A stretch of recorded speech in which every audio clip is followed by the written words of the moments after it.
હું હિતેશ પટેલ, પીત ભાગોર ઉર્ફે બાપાલાલ. અહીંયા અમારે ત્યાં બાલા હનુમાનનું મંદિર છે અને તે અમે છેલ્લા 20 વર્ષથી પાંચકુંડી યજ્ઞ 20 વર્ષ પહેલાં અમે નાના પાયે ચાલુ કર્યો હતો. પછી દાદાની આજ્ઞાથી અમે ભંડારો બી ચાલુ કર્યો. આજે 20 વર્ષ થયા છે, આજે 20 વર્ષ પૂરા થયા છે અને 5000 માણસ મિનિમમ અમે અહીંયા ભંડારામાં પ્રસાદી લે છે અને 5 કુંડી યજ્ઞ લે છે અને આખી ભાગોળના અને આજુબાજુના તમામ વિસ્તારના અહીંયા લાવો લે છે અને વારાફરતી બધા યજ્ઞમાં બેસતા હોય છે અને બધાને દાદાને આશીર્વાદ છે.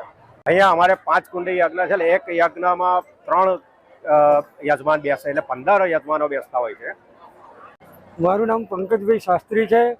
પીજ ભાગોળ બાલા હનુમાનજી મંદિરની અંદર છેલ્લા 20 વર્ષથી પંચકુંડાત્મક મહાયજ્ઞ અમે અહીંયા કરીએ છીએ અને 5 થી 6000 માણસનો ભંડારો પણ અમે અહીંયા સૌના સાથ અને સહકારથી કરીએ છીએ.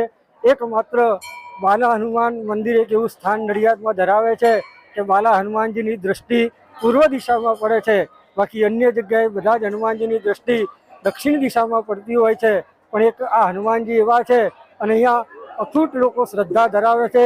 દેશ વિદેશથી પણ અહીંયા અસંખ્ય ભક્તો દાદામાં શ્રદ્ધા ધરાવે છે અને અહીંયા શ્રદ્ધાપૂર્વક દાદાનું યજ્ઞ કરે છે. અને આવતી સાલે અમારું 21મું વર્ષ છે.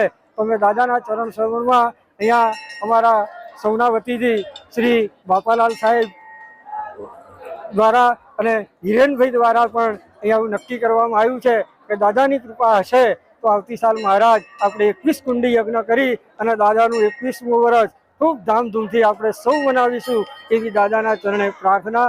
જય ભારત માતા.